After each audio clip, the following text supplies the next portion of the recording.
halos lahat po ng bagay ay may kabaligtaran. Pag merong positive, merong negative. Pag merong maganda, pag merong tama, pag merong puti, merong itim. Pag merong truth, merong lie. Pag merong yin, merong yang. Alam niyo yan? Pag merong kara, merong krus. Alam niyo pala yan. Now, ang dahilan po kung bakit pinag-aaralan natin ang Ebanghelyo po ni Mateo ay para akayin tayo sa pananampalataya sa Mesiya ng Diyos, ang ating Panginoong Jesucristo. Pero, meron pong kabaligtaran din ang pananampalataya sa Ebanghelyo. At ito po, yung mga hindi maliligtas. Bakit hindi po sila maliligtas?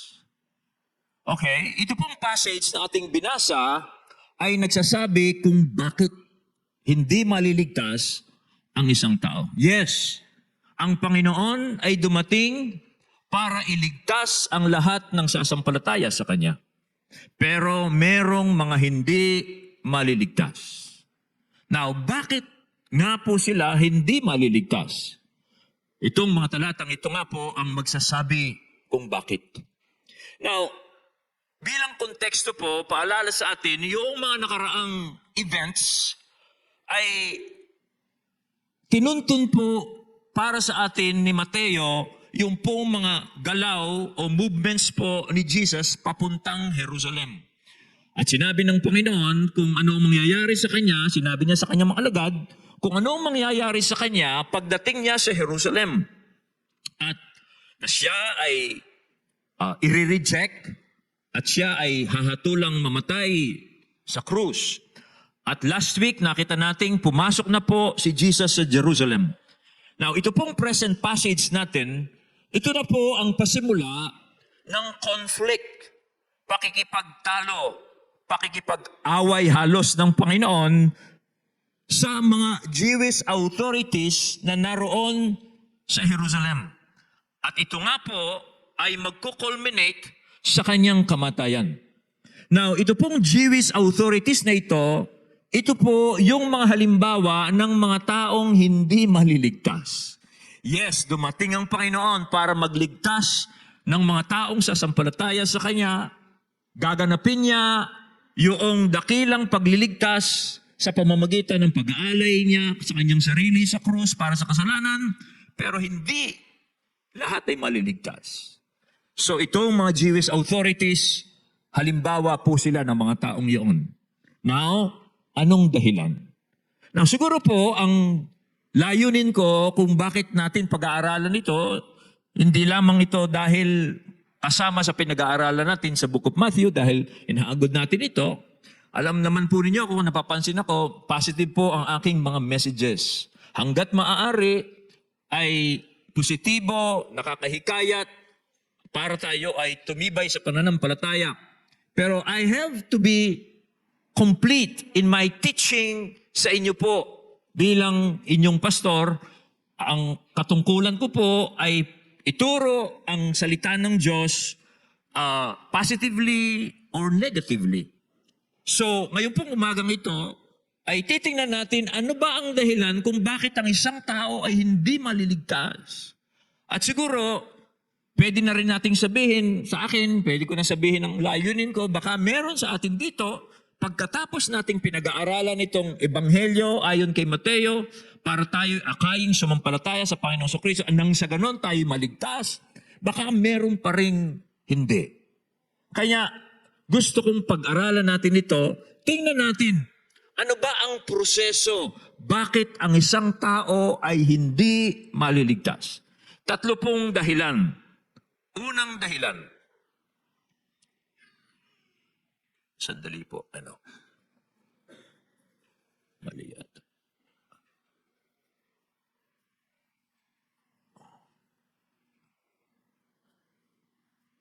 Okay, una pong dahilan. Indifference to the works of God. Yan po ang una.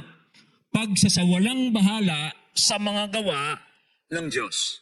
Ito po ay makikita natin sa mga Jewish authorities na nagtanong tungkol sa karapatan ng Panginoon. Now, dito po sa verses 23 to 25 na ating binasa, tinanong ang Panginoon, anong karapatan ang meron siya o sino ang nagbigay ng karapatan para gawin ang mga ginagawa niya. Naalala natin, nung unang araw ng Panginoon dun sa Jerusalem, ay pinagtutumban niya yung mga kalakal ng mga business people doon sa templo. Tapos nagpagaling siya at dito ay nagtuturo na siya. Tinanong nila ang Panginoon, anong karapatang meron siya? Dahil ang Panginoon, alam natin, taga Galilea siya. Taga Nazareth po siya, doon siya lumaki. At ang mga religious leaders na ito, hindi nila kinikilala ang mga galing doon sa pinanggalingan ng Panginoon. Dahil sila ang nasa Jerusalem, kinikilala nila na sila lamang ang merong karapatang magturo sa mga tao.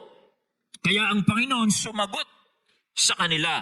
At ang sagot ng Panginoon ay patanong din sa kanila na bago niya sabihin kung sinong nagbigay ng authority sa kanya, nagtanong din ang Panginoon. At ang tanong po ng Panginoon, gusto kong pansinin natin, ang sagot pala ng Panginoon sa kanya, na patanong din, hindi po niya iniiwasan ang pagsisiyasat ng mga religious leaders. No, hindi niya iniiwasan yon. Kundi, sa kanyang pagtatanong, ini-expose ng Panginoon yung hypocrisy nitong mga Jewish authorities na ito. Alam mo ninyo, ako po ay namamangha sa ipinamamalas na katalinuhan dito ng Panginoon. Na dito, just imagine itong mga Jewish authorities, ilalagay nila, tatanungin nila ang anak ng Diyos, ang Mesiya, ang lumikha ng langit at lupa, sabi ng Bible na siya ang pinakamarunong. Hindi ko makuha yung pinaka-verse sa Colossus. At tatanungin nila para masilo nila ang Panginoon. At dito natin makikita yung karunungan ng Panginoon, yung kaalaman ng Panginoon sa lahat ng bagay. Doon po sa kanyang mga sagot. Now, sabi mo ng Bible, it is written, God catches the wise in the craftiness. Ito po ay isang halimbawa ng nakasulat na yan. Na akala nila, masisilo nila ang Panginoon sa kanilang mga pananalita at pagtatanong, pero dito makikita natin sila ang masisilo ng Panginoon sa kanyang mga sagot. Now, tama lamang po ang mga religious leaders na i-check nila yung credentials ng sino mang nagsasabing siya ay galing sa Diyos. Yan po ay kanilang duty. At matapos po nilang siyasatin, yung nagkiklaim ng merong authority magturo, siyempre dahil sila ang leader ng mga tao, they will lead the people to listen or not to listen to someone who claims he speaks for God. Kanya po yun marahil ang pinapakita ng mga Jewish leaders dito. Pero dito po ang Panginoon, in-expose niya yung incompetence nitong mga Jewish authorities na ito, particularly the religious leaders, in-expose sila ng Panginoon because of their hypocrisy. Okay? Now, sa tanong po nila sa Panginoon, dinala sila ng Panginoon dun sa issue tungkol kay John the Baptist. Tinanong ng Panginoon, sabi ng Panginoon sa kanila, bago ko sagutin yung tanong nyo, meron din akong tanong sa inyo. Pag nasagot nyo ito, sasabihin ko kung saan nanggaling ang aking authority. At ang sabi ng Panginoon, yung bautismo ni Juan, saan ba nanggaling yan? Sa langit o sa tao? Now, yung pong baptism of John, nung binanggit po ng Panginoon, the baptism of John, sinasummarize po diyan yung the whole ministry of John the Baptist. And what is the ministry of John the Baptist? John the Baptist was preparing the coming of the Messiah. Siya po ay nagsimulang mangaral sa mga tao na magsisi sila at magpabautismo ng pagsisisi bilang paghahanda nila sa pagdating ng Mesiya. Kaya si John the Baptist, he was preaching about the coming of the Messiah. Kaya ang tanong ng Panginoon, yung bang ministeryo, baptism ni John the Baptist, galing ba yon sa Diyos o sa tao? Doon po naguluhan na itong mga religious leaders. Dahil if they will admit that John the Baptist's authority came from heaven, they will be admitting that Jesus' authority also came from heaven. Okay? Because John the Baptist spoke about him. Okay? And he was preaching repentance, and then the people, he is encouraging the people or telling the people, someone greater than me is coming. Kanya pag sinabi nilang si John the Baptist ay sugo ng Diyos, para na rin nilang inaamin na si Jesus ay galing din sa Diyos at kailangan nilang sampalatayanan. Kanya po, dito ang nangyari. Now, ito namang mga religious leaders ay nagpulong-pulong para pag-usapan nila yung implication ng kanilang mga sagot, ang kanilang sagot. At sasabihin naman nila, kung sasabihin natin si Juan ay galing sa Diyos, sugo ng Diyos, sasabihin niya sa atin, bakit hindi kayo naniwala? At kung sasabihin naman natin, ang kanyang authority ay galing lamang sa tao, paano na yung mga taong nakapaligid sa atin, babatuhin nila tayo kasi naniniwala sila na si John the Baptist ay galing sa Diyos o propetang galing sa Diyos. Kaya anong sagot nila? We do not know. Alam ho ninyo, yung sagot nilang yon was actually, we don't want to tell. Okay? Na lagay po sila sa kalagayang ayaw na nilang magsalita. Dahil pag nagsalita sila at sinabi nila kung pwede sa langit, pwede sa tao, ay dito nasilo sila ng Panginoon. Okay? Why? Kasi the only way to go with the people para ayunan nila yung mga tao at hindi sila batuhin ng mga tao, they had to admit that John's authority came from heaven. Also admitting, because John preached about the coming of the Messiah, they will also be admitting that Jesus is the Messiah. Now, what's the point? Ang point po ito, mga kapatid.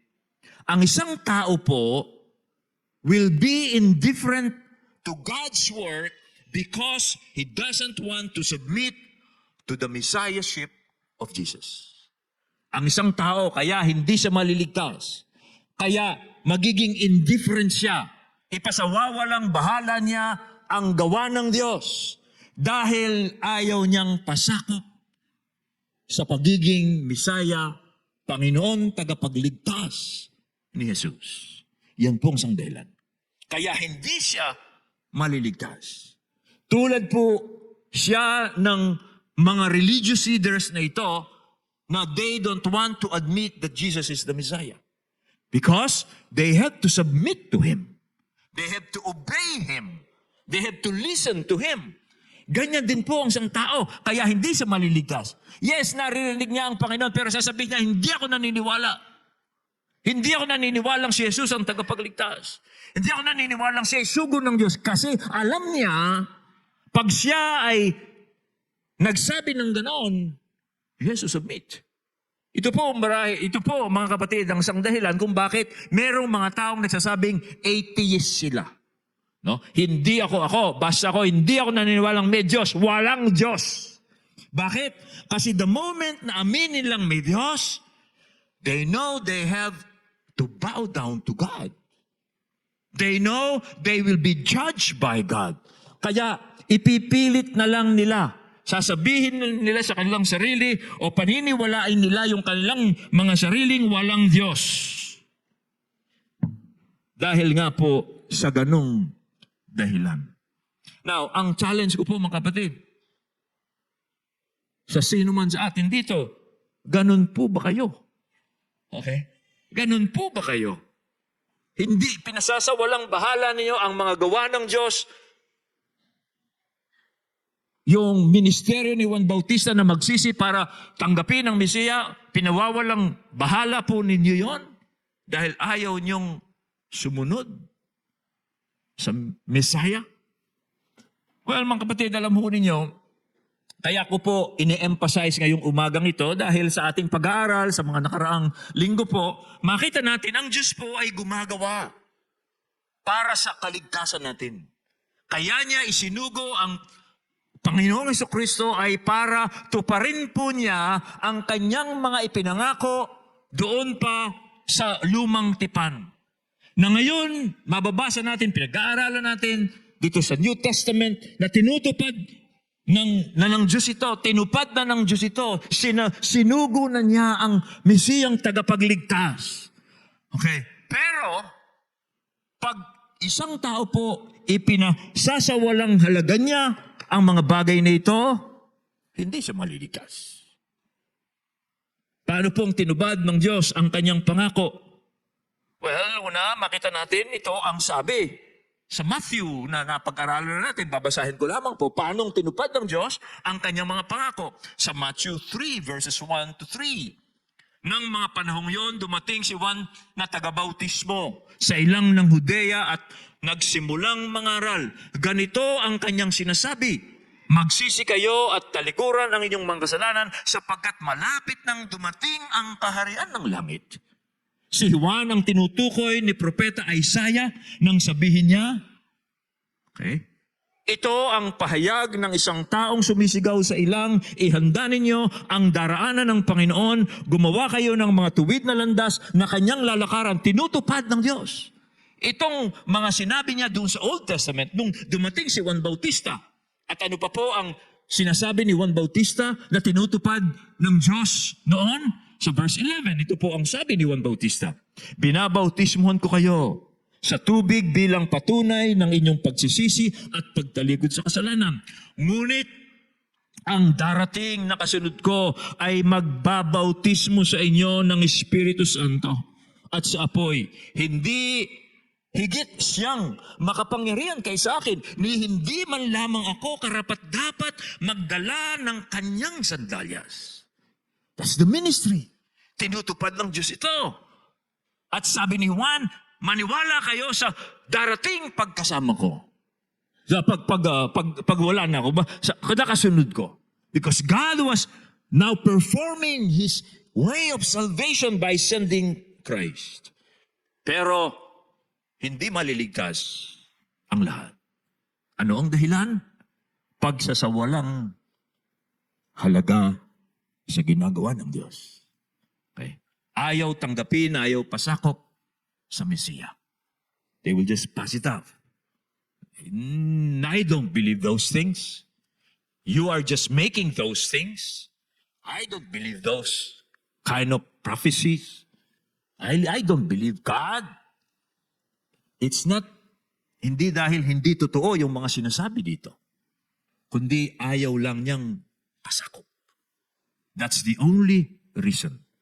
Now, pansinin po ninyo, nung sabihin po ng mga religious leaders na hindi na nila alam ang sagot, anong sabi ng Panginoon?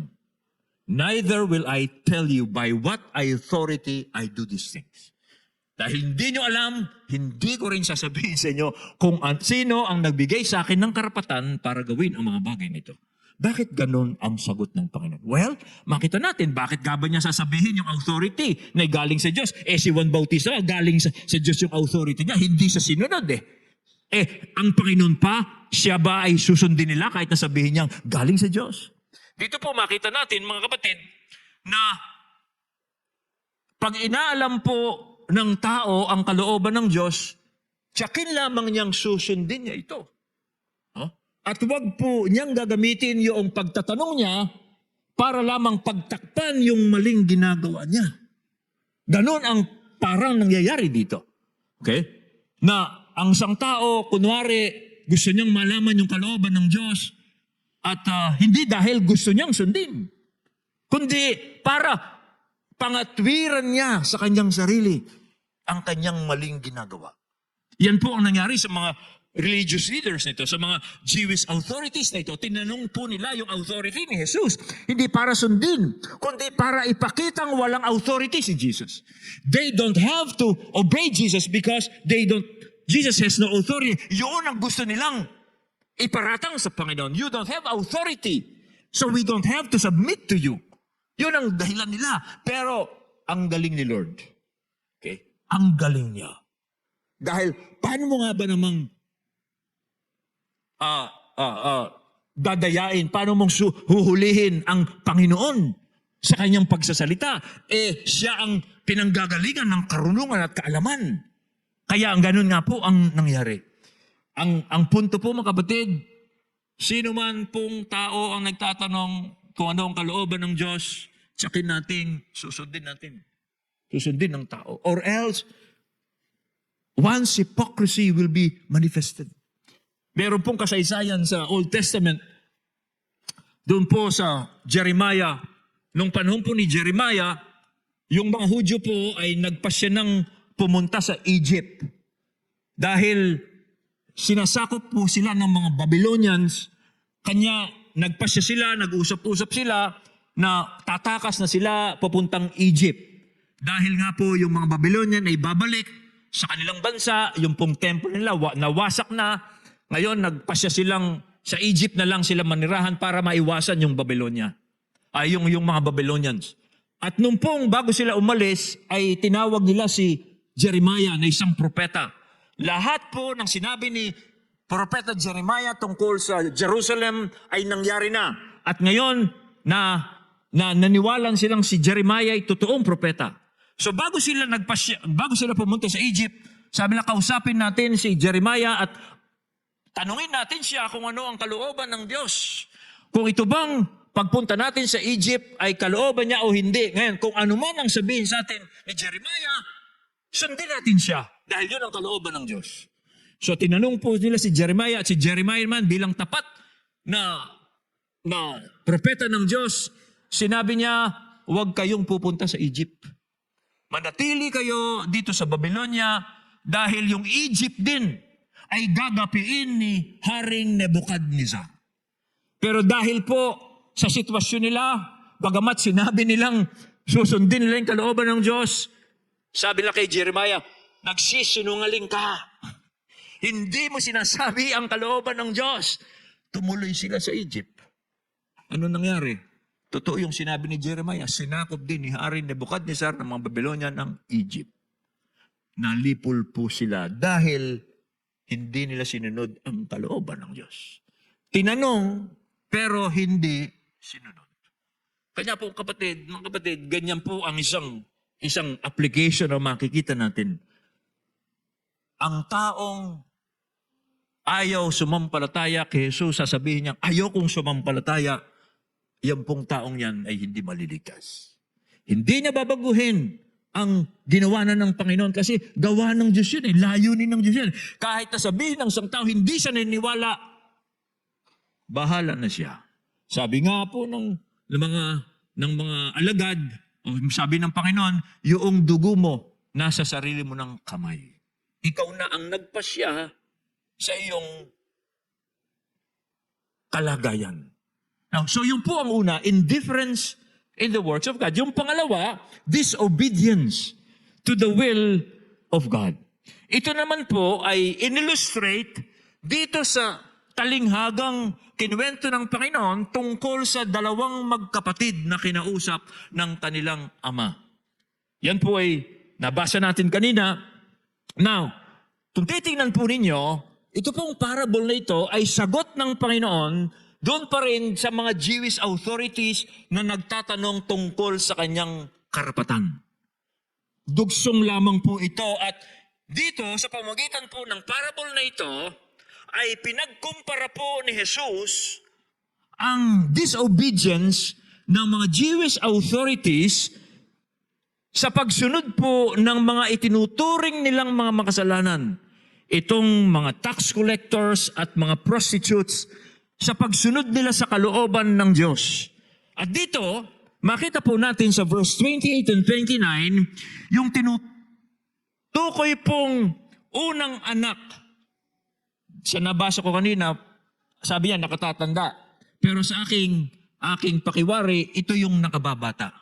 Yung unang anak na nilapitan ng kanyang ama na kinausap niyang magtrabaho doon sa kanilang ubasan, sa kanilang family business, ang sagot ng unang pinuntahan ng ama ay ayoko. Ganyan ako kaya sa palagay ko ito ay yung nakababatang anak. Spoiled yan eh. Yung mga nakababatang anak. Kaya ayoko. Pero bandang huli, nagsisi siya at pumunta. At gayon din ang ginawa ng tatay, pumunta siya sa pangalawang anak niya na palagay ko ito yung nakatatanda. Dito kasi binasa ko baligtad eh. Okay? So, sabi niya ng tatay sa nakatatanda, pumunta ka pero sinabi niya, oo, pero hindi naman siya pumunta. Kaya ang tanong ng Panginoon, sino ang sumunod sa utos ng Ama? Sabi niya, yung una. At binanggit na ng Panginoon kung anong kahulugan ng talinhagang iyon. Tandaan niyo, ito po ay pinapatamaan ng Panginoon itong mga religious leaders. Sabi niya, kayo ang mga nagsasabing susunod sa kalooban ng Diyos kasi kayo ang religious leaders.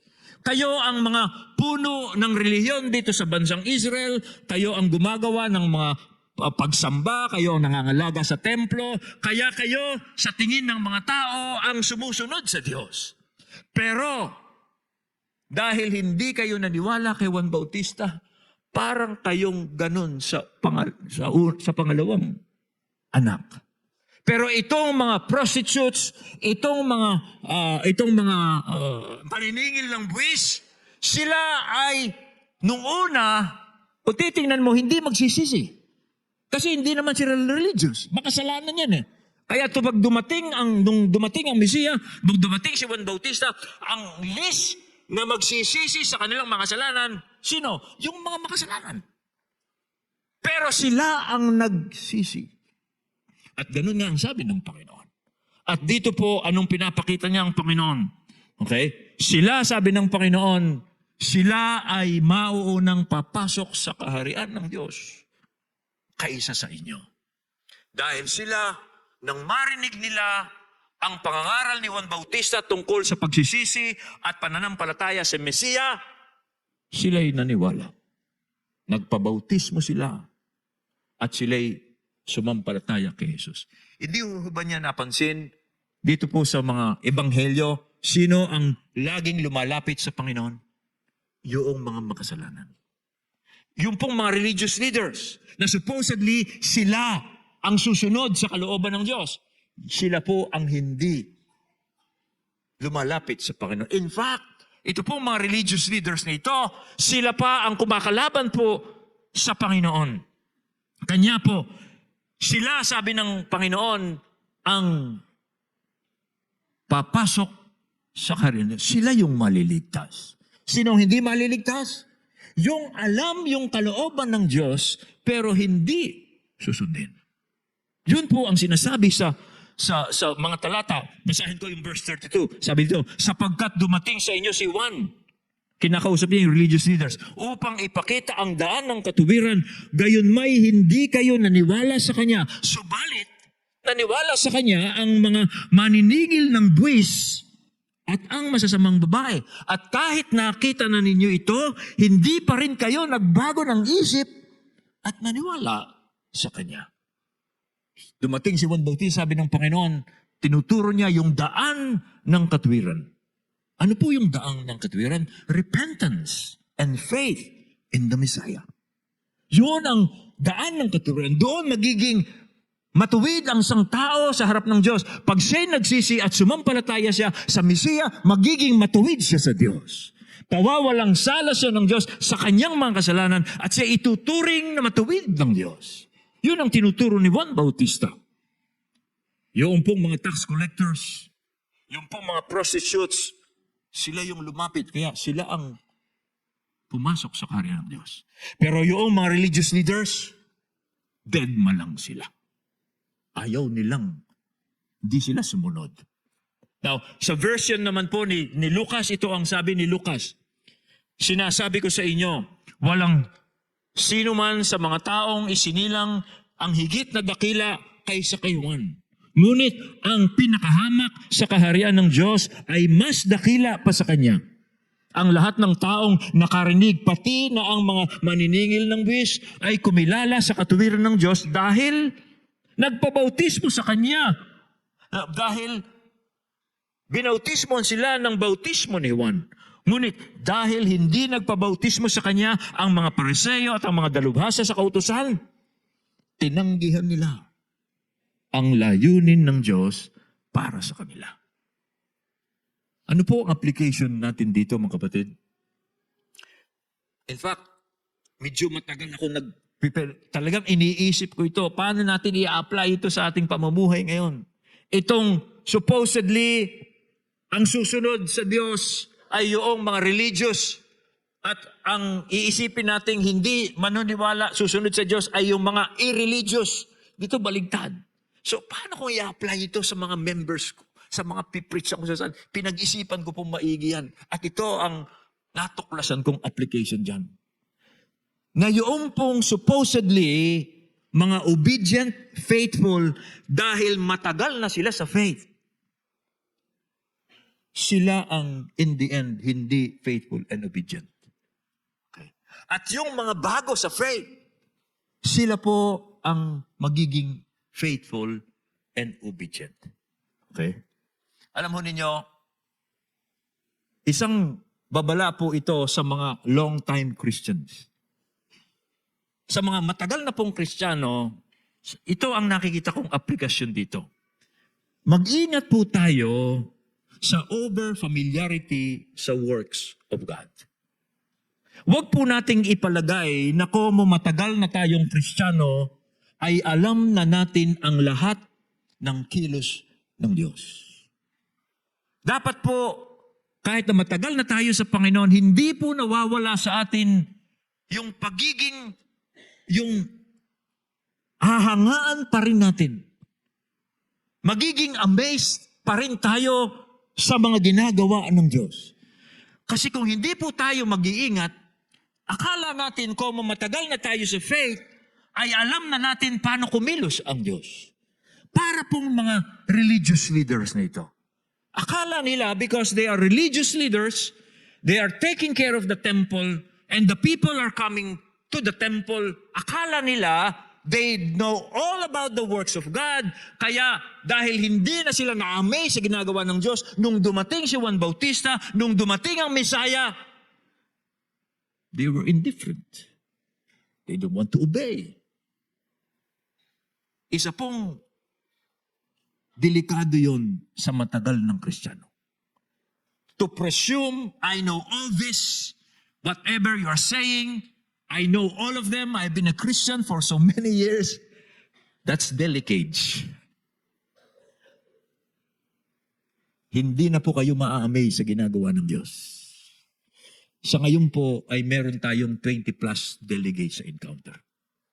Maaring yung iba sa inyo, galing na ako dyan. Sa una lang yan, excited. Pero bandang huli, tingnan nyo, makakagaya ko rin sila. Hindi na ako excited. Ingat po tayo mga kapatid dyan. Punta kayo doon, yung pong atmosphere doon sa encounter, nandun ang presensya ng Diyos. At yung pong mga bagong ito, na first time nilang maliwanagan yung ginawa ng Diyos in the cross, ginawa ng Diyos, kung ano ang kahulugan ng ginawa ng Diyos doon sa cross. Ngayon nila naintindihan yan at naunawaan at ngayon umiiyak yung iba dyan. Yung iba, pag pinagpe-pray mo, halos ayaw nang bumitaw. Okay? They are now amazed. Now, ingat tayong mga matagal ng Christian, sasabihin natin, OA lang yan. Dumaan din ako diyan. Mawawala din yan. Hindi po totoo yun. Na ang gawa ng Diyos ay mawawalan ng ningning. Pag po ang isang Kristiyano hindi na namamangha sa mga gawa ng Diyos, yun po ang nagsasabi kung gaano na kababaw ang kanyang spirituality. Ang tao pong malalim pa, nag-grow pa sa kanyang spirituality, hindi po nawawala sa kanya ang pagkamangha niya sa mga, sabihin nating maliliit na kilos ng Diyos. That will tell a Christian if he is still growing in his knowledge of God kung papaano siya mag-react pag kumikilos ang Panginoon. Yan po ang naging problema ng mga religious leaders. Okay? Kanya po mga kapatid, bandang huli po, mga kapatid, ang makita natin, isang application pa dito, yung pong mga actions ng isang tao, yan po ang magpapakita ng kanyang sincerity sa Diyos. Hindi yung kanyang sinasabi. Napansin ninyo, itong dalawang magkapatid na ito, okay? Sino po ang sumunod sa kalooban ng Diyos? Hindi yung nagsabing pupunta siya, tapos hindi naman siya pumunta. Kundi, ang tunay na sumunod sa kalooban ng kanyang ama ay yung nagsabing ayoko. Pero bandang huli nagsisi. Bagamat nung una, ayaw niya. Pero dahil bandang huli nagsisi siya, nakitang siya ang sumunod sa kalooban ng Diyos. Kanya, hindi yung sinasabi eventually ang magsasabi kung ginagawa natin ang kalooban ng Diyos, kundi yung action natin. Matapos nating sinabi. Ito po ang isang lesson na nakikita ko dito. Kanya po, ito po ay babala lang sa ating mga matatagal ng Christians. Ngayon, kung kayo naman ay bagong Christian, you're still excited in the faith. Pero pag medyo na-excite ka na, medyo nataturn off ka sa katabi mo kasi halos ayaw ng kumanta. Nasapin pa sa'yo nung katabi mo, bago ka, no? Huwag po kayong ma-turn off dyan. No? Okay? Huwag niyong sabihin, huwag kayong mahiya sa inyong sarili na nakikita nyo yung na-amaze kayo sa gawa ng Diyos, kaya nakakaawit kayo, medyo maiyak-iyak pa kayo minsan pa, nakapikit-pikit pa kayo kasi gusto nyong damdamin ang presensya ng Diyos. That is very good. You're still amazed. You are amazed at the works of God. And that's what God wants us to have and not to lose. To be amazed in His wonderful works. Kanya po, bantayan natin, mga kapatid, ang ating sarili tungkol sa bagay nito. At huwag pong mangyari sa atin yung nangyari sa mga religious authorities. They are indifferent sa works of God and now they're becoming disobedient sa will of God. Now, ang sabi ko po, this is a process. Process of a person, why a person will not be saved. Anong process? Reviewin natin. Una, indifference to the works of God. Babawalay-walain niya, hindi niya pahahalagaan ang mga ginagawa ng Diyos. Sasabihin niyang, hindi ako naniniwala, indifference. Pagkatapos po ng indifference, ang papasok na dyan is disobedience. Kaya siya nag-i-indifferent kasi ayaw niyang sumunod. Kaya ang susunod na po dyan is disobedience to the word, to the will of God. Kasi indifferent na siya, kaya hindi niya susundin yung kalooban ng Diyos. Then ano po ang susunod dyan? Ito na po ang susunod. Na ito ay ingatan po ng sino mang taong hindi maliligtas. Yun pong rejection of God's Messiah. Yan po ang pinakadulo niyan. Yung tatanggihan na niya ang Messiah ng Diyos. Tatanggihan na niya yung paraan ng pagliligtas ng Diyos, kaya hindi po siya maliligtas. Now, ito naman po ay in-illustrate dito po sa parable of the landowner and the tenants na gusto kong basahin sa inyo ngayon. Pero hindi ko na po kayo patatayuin. Okay, basahin ko po sa inyo itong parable ng sinabi ng Panginoon. Again, ang audience niya dito, religious leaders. Okay? Ito po ang sabi niya. Pakinggan ninyo ang isa pang talinhaga. May isang taong nagtanim ng ubas sa kanyang bukid at ito'y binakuran niya. Gumawa rin siya roon ng pisaan ng ubas at nagtayo ng isang mataas na bantayan. Pagkatapos kanyang iniwan sa mga kasama ang ubasan. At siya'y nagtungo sa ibang lupain. Nang dumating ang panahon ng pitasan, pinapuntan ng may-ari ng ubasan ang kanyang mga alipin upang kunin sa mga kasama ang kanyang kaparte. Ngunit sinunggaban ng mga kasama ang mga alipin. Binugbog nila ang isa, pinatay ang ikalawa at binato naman ang ikatlo. Pinapunta uli ng may-ari ang mga mas maraming alipin, ngunit gayon din ang ginawa ng mga kasama sa mga ito. Sa kahuli-huli ay pinapunta niya ang kanyang anak na lalaki. Igagalang nila ang aking anak, wika niya sa sarili. Ngunit nang makita ng mga kasama ang anak, sila'y nag-usap-usap. Ito ang tagapagmana. Hali kayo, patayin natin nang mapa sa atin ang kanyang mamanahin. Kaya't siya'y sinunggaban nila, inilabas sa ubasan at pinatay. Pagbalik ng may-ari ng ubasan, ano kaya ang gagawin niya sa mga kasamang iyon? Sumagot sila, lilipulin niya ang mga buhong na iyon at aalagaan ang ubasan sa ibang kasama na magbibigay sa kanya ng kaparte sa panahon ng pamimitas. Yun po ang talinhaga. Now, doon po sa talinhagang ito, yung pong metaphorical equivalents are very obvious.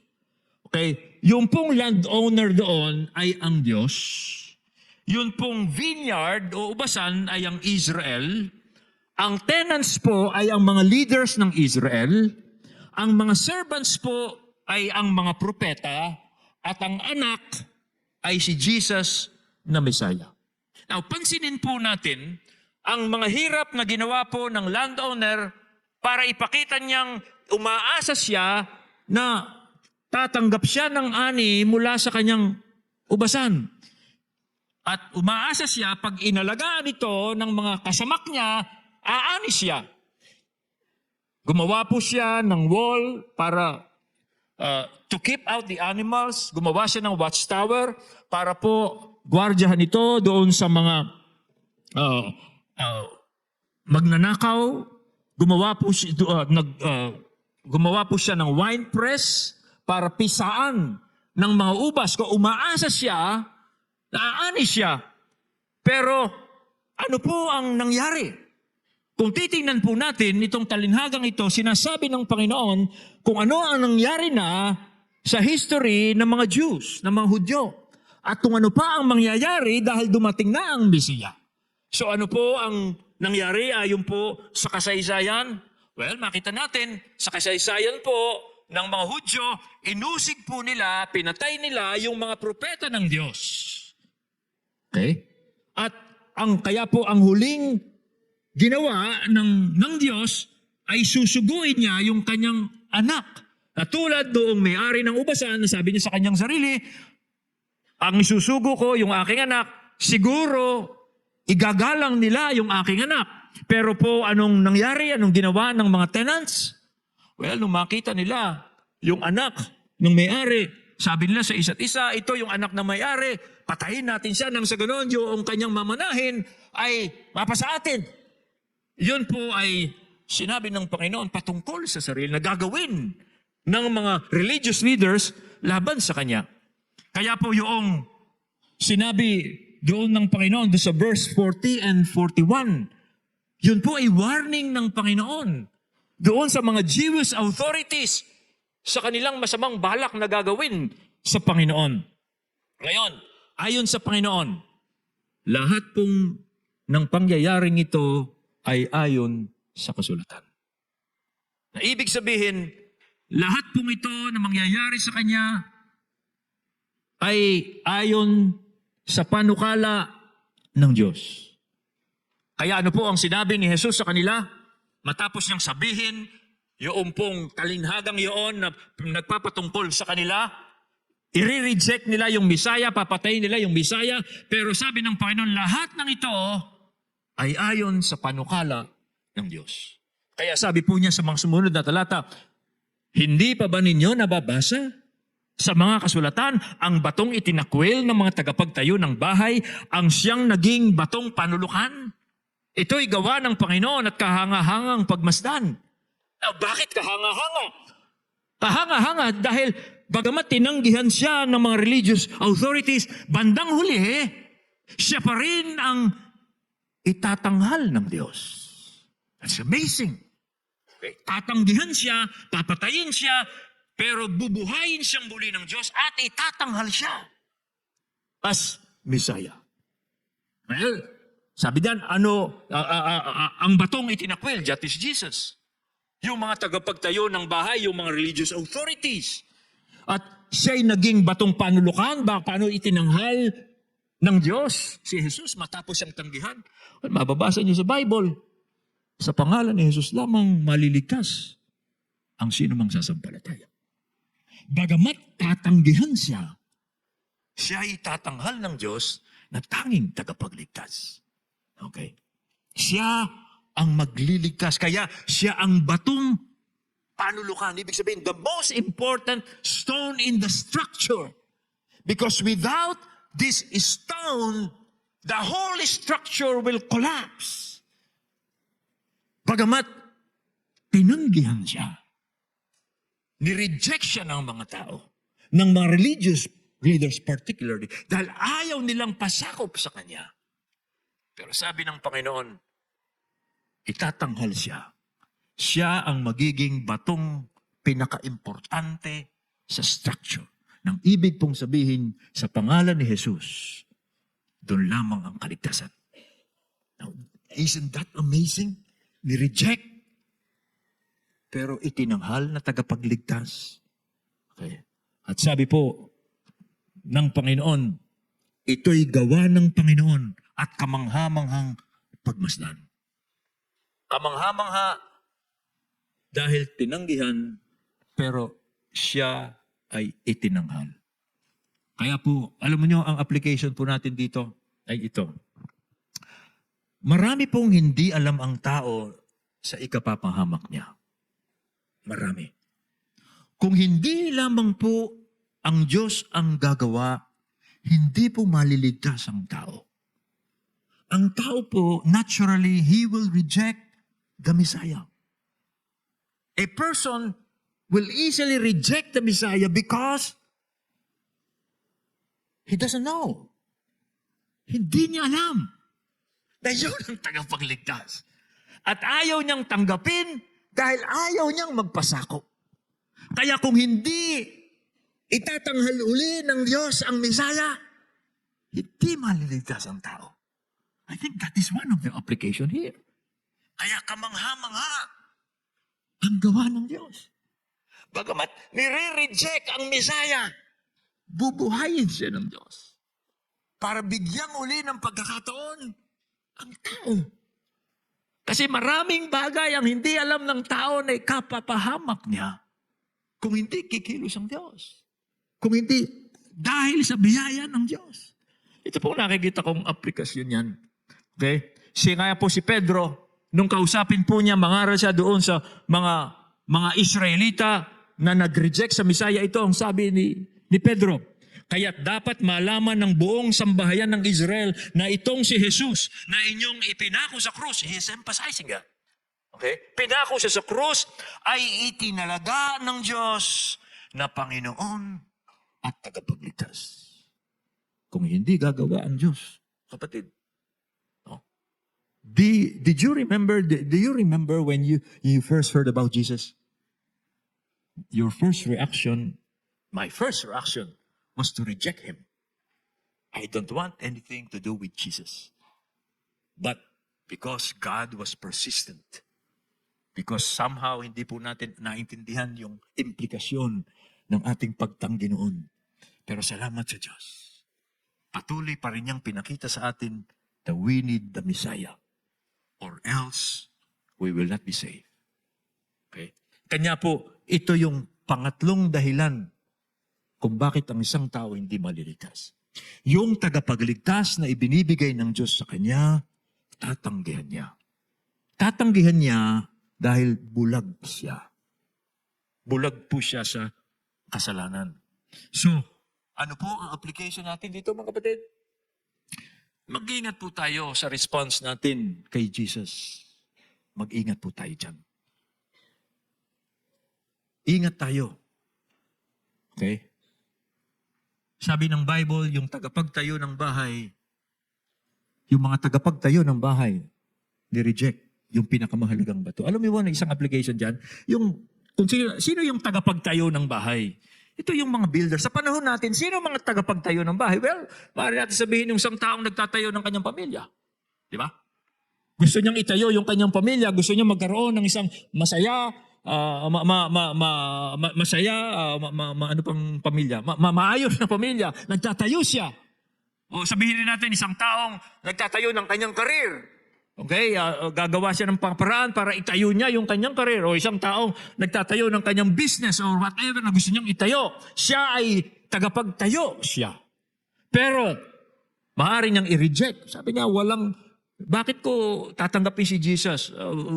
Walang kinalaman si Jesus sa pamilyang itinatayo ko. Bakit ko susundin si Jesus sa karir ko? Walang kinalaman si Jesus sa karir ko. Bakit ko tatanggapin si Jesus, susunod kay Jesus? Walang kinalaman si Jesus sa business ko. Anong alam ni Jesus sa business? Tagapagtayo, nire-reject yung pinakamahalaga. Until eventually, makikita mo, you will fail, you will fail, you will fail. Why? Because you rejected the very precious stone. Kaya ingat po tayo dyan mga kapatid. Ingat po tayo sa response natin sa Panginoon. Alam mo ba niya kung bakit? Because meron pong double different effects si Christ sa tao. Wala pong sino man can remain neutral about Jesus Christ. Okay? To those who believe in Him, Jesus will become a refuge. Jesus will become salvation. Doon po siya naniniwala sa Kanya. Pero doon sa mga nagre-reject sa Kanya, Jesus will become a stumbling block. Jesus will become an offense. Matitisod siya to His own destruction. Gaya po ng nasusulat sa Bible, tingnan ninyo, sabi po, saan nakasulat sa Bible, tingnan ninyo, maglalagay ako sa Sion ng isang katitisurang bato, isang malaking batong ikabubuwal ng mga tao, ngunit ang sinumang sa kanya'y magtiwala, kailanman ay hindi mapapaya. Jesus has a double different effect. No one can remain neutral about Jesus. Those who believe on Him, Jesus will become a refuge, will become salvation. But those who reject Him, they will not be saved. In fact, kung mapapahiya po yung mga tao yung nagre-reject kay Jesus. Okay? At sabi po ng Panginoon sa verse 44, ang mahulog sa ibabaw ng batong ito ay madudurog. Subalit dudurugin ito ang sinumang mabagsak kanya. Warning po yun na sinasabi ng Panginoon. Sabi nga po ni Simeon, si Simeon po, ito yung isang taong nag-prophesy tungkol kay Jesus nung siya po ay ihahandog sa templo at his 8th day. Itong sabi ni Simeon, this child is appointed for the fall and rise of many in Israel and a sign to be opposed. A person can rise or he may fall because of his response to Jesus. And lastly, mga kapatid, ano po yung appeal ko sa inyo? I always end up my message na may appeal. Ibig sabihin, nakikiusap. Ina-apply ko ito. I am appealing to you. Ito po ang appeal po sa inyo. Be careful how you respond to God's way of salvation. Ingat po tayo dyan. Okay? So, ang process why a person will not be saved, this is the process. Indifferent to God's work, disobedient to His will, rejecting God's Messiah, God's salvation. Process po yan. Kaya ingat po tayo mga kapatid. Can a Christian fall into this? Maybe kung careless po siya. Careless siya. Okay? Lalo na pag matagal ka ng Christian. You think you know God's work already. Kaya po isang appeal ko po sa inyo, do not lose that amazement that we should have about God's work in this world. Okay? Isa pong appeal ko yan. And then, ano po ang appeal ko sa mga not yet believers, hindi pa sumasampalataya kay Jesus? Ito po ang appeal ko po sa inyo. Bagamat po dito sa mundo, they will reject Jesus. Dahil, kasi pag lumapit po ang isang tao kay Jesus, ma-expose yung buhay niya. He has to repent. Kailangan niya magbago. Kaya yan ang dahilan kung bakit nire-reject si Jesus. Ganun pa man ang rejection ng tao sa mundo, huwag po niya siyang tatanggihan. Siya po ang pinili ng Diyos sa ikaliligtas ng sinumang sasampalataya. Huwag ho kayong matakot, expose ni Jesus ang inyong buhay dahil sa ikabubuti po ninyo yon. Kaya dumating ang Panginoon, hindi lamang para magpatawad, kundi para linisin po yung buhay natin at doon na magsisimula yung pong pagsasaayos ng buhay ng isang sumasampalataya. Kaya po yun ang apil ako doon pa sa hindi sumasampalataya sa Panginoon. Magtiwala po kayo sa Panginoon, maniwala kayo sa Kanyang pangalan dahil sa Kanyang pangalan lamang ang kaligtasan na binibigay sa atin ng Diyos sa sino mang sasampalataya. Tayo pong lahat ay tumayo, tayo ay manalangin.